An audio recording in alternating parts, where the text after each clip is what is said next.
Hello everyone, গৌহাটিতে বিয়ের পরের দিন আমরা বেরিয়েছিলাম একটু ঘুরতে। তো আমরা সকালে উঠে রেডি হয়ে নিচে নেমেই প্ল্যান করলাম যে আমরা প্রথমে যাব সৎসঙ্গ মন্দিরে, তারপরে যাব চিড়িয়াখানায়।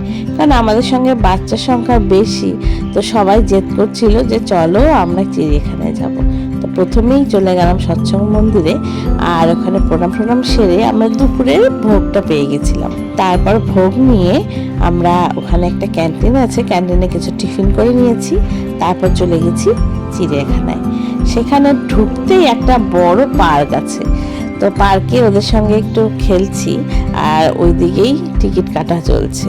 তো তারপর আমরা ঢুকে গেছিলাম চিড়িয়াখানাটা এত বড়, একদিনে তো শেষ করা মুশকিল। তো সেজন্য আমি তোমাদের সাথে নেক্সট ভিডিওতে শেয়ার করব। আজকের জন্য এইটুকুই, টাটা।